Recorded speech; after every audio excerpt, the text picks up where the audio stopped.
Ahli bid'ah dulu jujur, ahli bid'ah sekarang nggak jujur. Dia mengatakan bahwa iya dari sunnah, dari Quran. Lebih licik lagi. Bishr tegas menjawab dia, nggak ada, bukan dari Quran. Kalau sekarang kita tanya dari mana dalilnya? Dari Quran. Mana ayatnya? Dibawakan ayatnya, dia tafsirkan lain. Lebih licik, lebih menipu. Imam Asy-Syafi'i rahimahullah ta'ala pernah berdialog, berdebat dengan salah seorang pemuka ahli bid'ah pada zaman itu yang bernama Bishr bin Ghiyath Al-Marisi, tokoh Jahmiyah sesudah Jahm bin Safwan.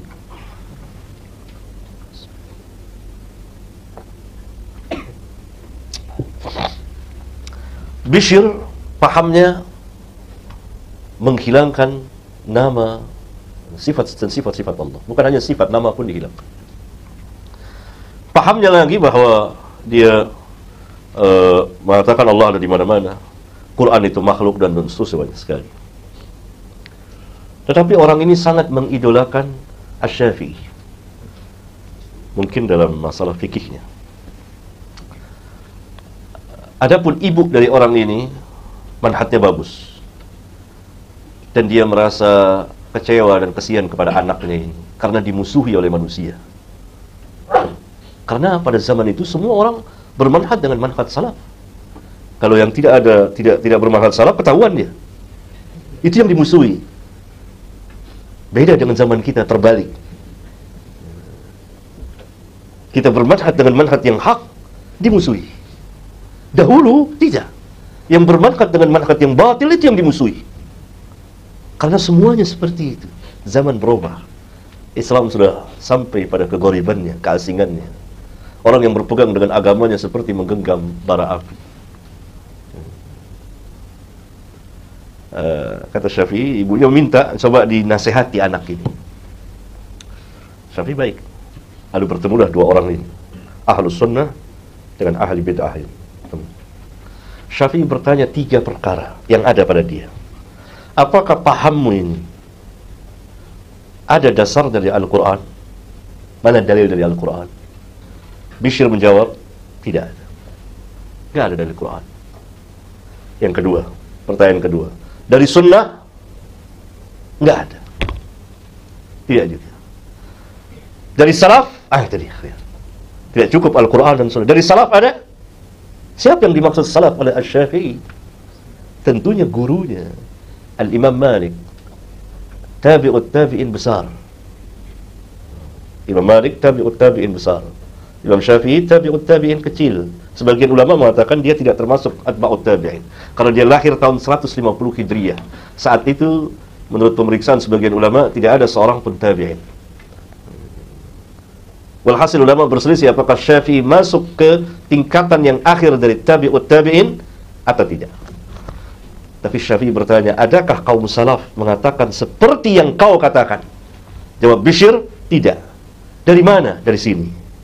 Ra'yu. Tidak dari Quran, tidak dari sunnah, tidak dari sahabat dan tabi'in dan tabi'ut tabi'in, tapi dari sini. Apa kata Syafi'i? La yuflih. Orang ini enggak beruntung. Ini firasatnya orang alim. Sampai matinya dia tidak rujuk. Mati dalam kesesatan. Itu secara lahiriah. La yuflih. Orangnya tidak akan beruntung. Karena dia ngambil agamanya bukan dari Al-Quran, bukan dari sunnah, bukan dari kaum salaf, tapi dari hawanya, dari akal pikirannya semata. Yang menarik perhatian kita di sini, Syafi'i bertanya, adakah kaum salaf mengatakan seperti yang kau katakan? Kaum salaf ada tidak mengatakan demikian. Dari tabi'ut tabi'in besar, kemudian tabi'in, kemudian sahabat, ada mengatakan seperti ini? Nggak ada. Tapi jujur Bishr itu. Ahli bid'ah dulu jujur, ahli bid'ah sekarang nggak jujur. Dia mengatakan bahwa iya dari sunnah, dari Quran. Lebih licik lagi. Kalau Bishr jujur, coba untuk lihat, perhatikan. Ini debatnya di Manaqib Al-Imam Asy-Syafi'i oleh Al-Imam Al-Baihaqi. Al-Imam Al-Baihaqi mengarang kitab Manaqib Syafi'i, 2 jilid. Dari jilid pertama halaman 204, tapi cetakan lama ini kalau saya, ini cetakan lama. Nah, di perpustakaan kami ada cetakan lama. Tapi itu jelas di manaqib Syafi'i. Bishr tegas menjawab dia, nggak ada, bukan dari Quran.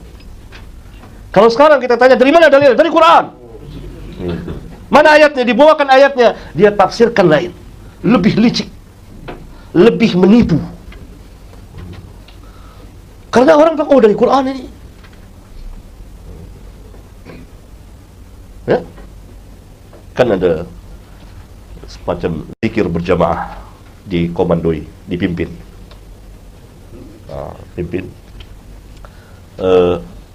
Ketika tanya, mana ini tidak pernah sahabat melakukan seperti ini, nggak pernah sahabat melakukan. Lalu orang ini bawakan ayat Al-Quran, ada dalilnya. Mana ayat Al-Quran? Alladzina yadhkurunallaha. Itu kan dengan bentuk jamak, yadhkurunallaha. Orang awam, oh iya betul juga itu. Menipu kan? Man qasyana falaysa minna, kata Nabi. Barang siapa yang menipu kami, bukan dari golongan kami. Padahal semua orang Arab tahu bahwa itu maksudnya bukan yadhkurunallaha beramai-ramai dipimpin, bukan. Karena dalam bahasa Arab apabila dipergunakan dhamir dengan bentuk jamak, yatsluna, yadhkurunallaha, itu maknanya salah seorang membaca, yang lain mendengar, atau masing-masing membaca tersendiri-sendiri, bukan dipimpin.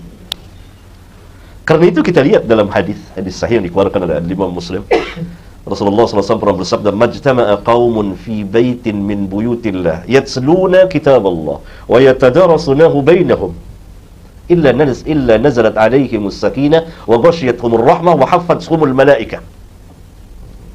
Tidak berkumpul satu kaum di satu rumah dari rumah-rumah Allah, masjid, yatsluna kitab Allah wa yatadarasunahu bainahum. Itu dengan bentuk jamak. Yatsluna, mereka membaca kitab Allah. Apakah orang yang berkumpul di masjid itu ramai-ramai membaca kitabullah? Tidak. Orang Arab mengerti. Para sahabat orang Arab tulen, paham. Maksudnya mereka mendirasahkan kitabullah. Atau salah seorang membaca ayat Al-Quran, yang lain mendengar. Nah, orang ini menipu kaum muslimin. Ini ayat yadhkurunallaha dengan bentuk jamak. Berarti boleh kita zikir beramai-ramai bersama-sama. Menipu. Tidak ada kejujuran, tidak ada as-sidqu. Tapi Bishr dijawab, ada dari Al-Quran? Dia tegas jawab, nggak ada Al-Quran. Dari sunnah? Nggak ada. Dari salaf? Nggak ada. Dari sini. Jujur dia dalam hal itu. Kan tegas dia, jawab. Berani dia jawab. Kata Syafi'i sudah nggak bisa apa-apa lagi. Mau diapain orang sudah sesat demikian? Orang Syafi'i kata la yuflih. Nggak beruntung orang ini. Itu firasatnya, firasat orang alim. Dan betul, sampai akhir hayatnya Bishr mati dalam kesesatan secara lahiriah. Jelas tiga itu. Tapi kita hidup di zaman sini banyak penipuan. Orang banyak membawakan ayat Al-Quran, membawakan hadis, dan dia tafsirkan sendiri, dia pahami sendiri. Tidak ada metode, cara. Nah, karena itu kalau kita tidak berpegang dengan sunnah Rasulullah SAW, dengan manhaj para sahabat, tidak bisa memilah, tidak bisa membedakan. Tidak bisa membedakannya. Bahkan kita akan membenarkannya.